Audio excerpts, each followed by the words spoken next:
What would you do if you had to go to court today for whatever the reason was, and it was an AI judge handling your case? Then to top it off, imagine having an AI lawyer. Like, I don't know how y'all would feel, but I would love your honest opinions. Like, be real about it. If an AI judge was to handle your case listen, imagine it being a serious case. How would y'all feel? What would y'all do? How would y'all reactions be? And please be honest.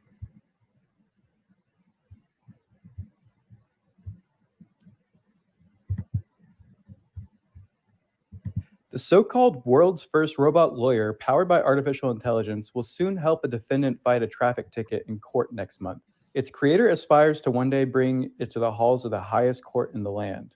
Joshua Browder, the CEO of Do Not Pay, told the Washington Examiner his AI attorney will soon participate in 2 hearings in undisclosed courts, one in person and one over a virtual Zoom call. For the in-person hearing, the AI is going to be whispering in someone's ear with AirPods what to say. And for the online hearing, we're thinking about a teleprompter, but we are also considering a synthetic voice. So it's all up in the air at the moment. The Do Not Play head sustained an onslaught of criticism from legal minds on Twitter this week when he proposed a $1 million offer for an attorney willing to allow his AI to argue a case pending before the Supreme Court. But Browder told the Washington Examiner just after his viral tweet on Monday he had received offers from lawyers in cases from appellate courts, district courts, and state courts. The legal system right now is pay to play, and so we're just making sure everyone is equal. Browder's biggest hurdle before him is convincing state and federal courts to change their rules to allow his technology the opportunity to prove it knows enough to pass the equivalent of the bar exam. For Washington Examiner, I'm Kaylin Deese.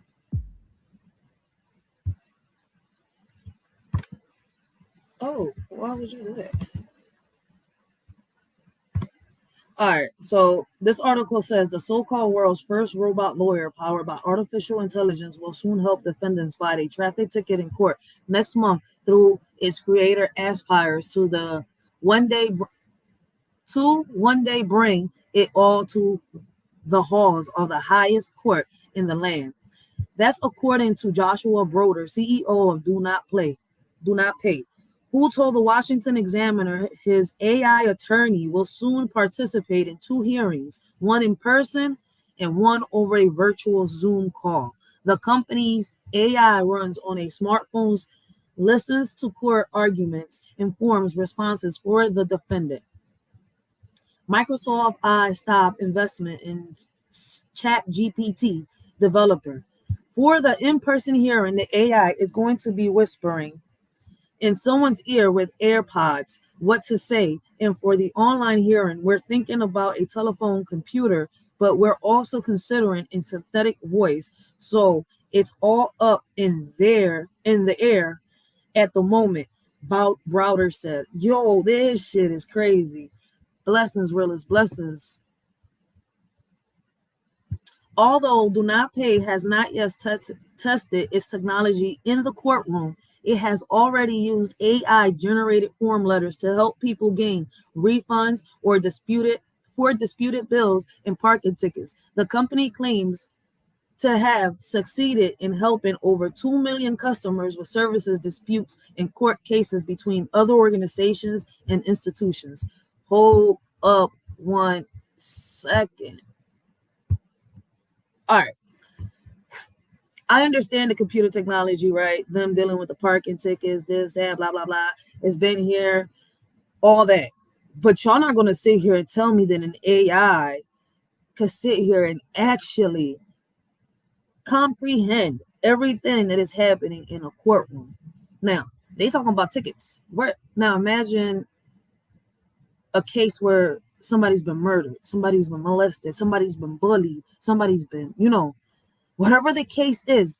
Do y'all believe that an AI judge could sit here? Would y'all feel comfortable? Let me put it like this. Would y'all feel comfortable putting your lives in the hands of an artificial intelligence? Be real. Be honest. Let's keep reading.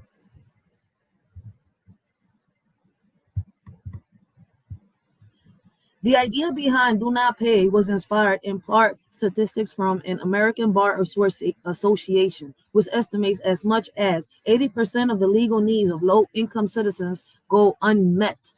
Let me read that again, which estimates as much as 80% of the legal needs of low-income citizens go unmet. So that means everybody that has low income will not have the proper services that they need. In other words, y'all screwed. We screwed. The company has raised nearly $28 million from tech-based venture capital firms such as Andreessen, Horowitz, and Crew Capital. The legal system right now is pay to play, and we're just making sure everyone is equal. It's up to the judge to decide either way. By the way, the judge is an artificial intelligence robot. How harsh, or whether they're guilty or not, or maybe a jury one day, which will be full of robots. In the case does get more sophisticated, but everyone at least deserves a defense, Broder said. While Broder wants to shake up the judicial system, court watchers have cast severe doubts on the practicality and morality of robots replacing lawyers. Imagine somebody with no feelings and no emotions is taking over your case. No conscience, no soul.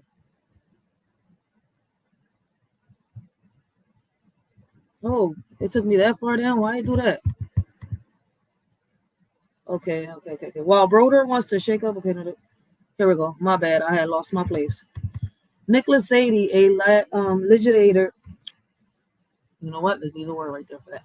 For a prior cashman who offers insight on using AI in business and in the legal world, said that Do Not Play plans is at risk of violating state laws requiring lawyers to be licensed.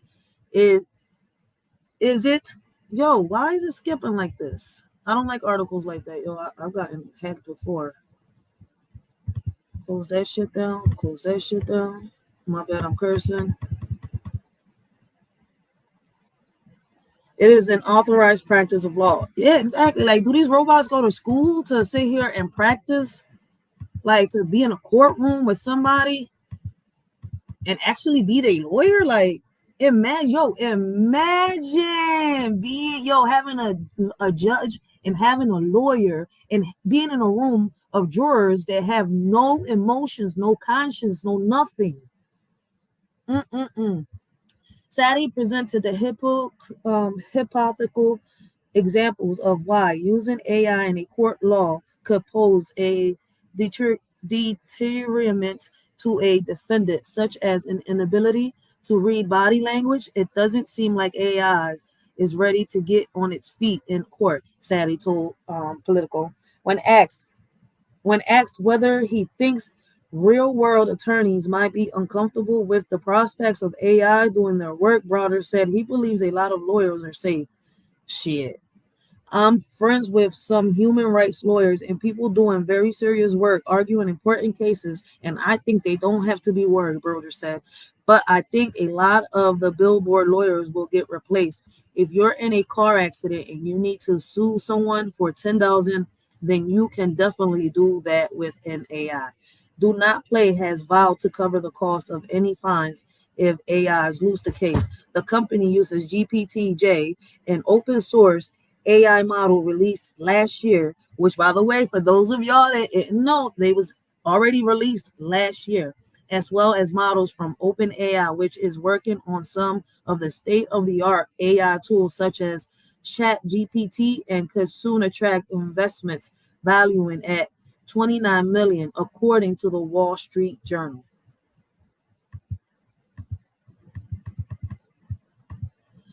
Unfortunately, the AI lies a lot. Shit, they lie a lot. Imagine you being innocent and a freaking robot puts you in jail because they just can't stop lying. This shit is crazy. We've had to make sure that the AI doesn't lie. So in our prompts to it, we say stick to the information provided and things like that, Broder said. A lot of people's going to be in trouble if they accept this. Browder declined to reveal the name of the client in the court where the hearing will be next month.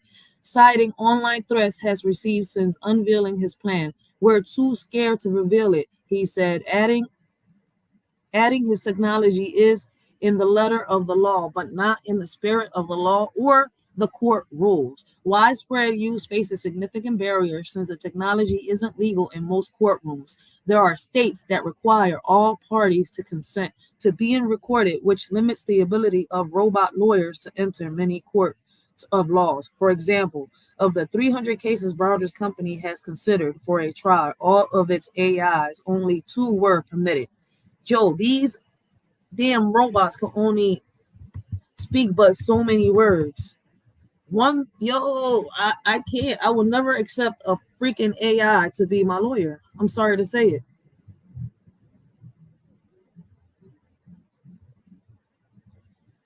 Widespread use faces significant barriers since the technology isn't legal in most courtrooms. There are states that require all parties for consent for being recorded, which limits the ability of robot lawyers to enter many courts of laws. For example, of the 300 cases Browder's company has considered for trial, its AI, only 2 were permitted. I think with these 2 cases, it will be very powerful proof of concept, and my goal is in the next 24 months to have 5 states explicitly allow an AI in the courtroom to help people, Browder said. Help? You mean destroy people's lives?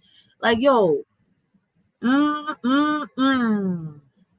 we all seen the Will Smith movies with these robots, yo. This is crazy. Browder said nothing states such as Utah and California has established task force panels to better understand whether AI can be utilized in their respective state courts.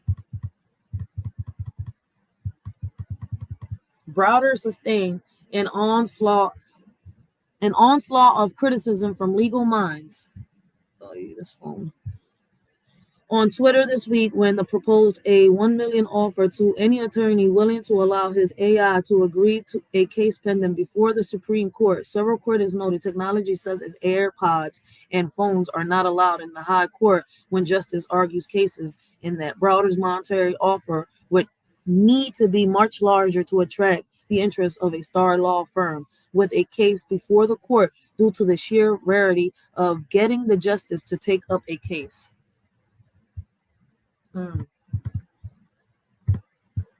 So that's that with that article right there. Now,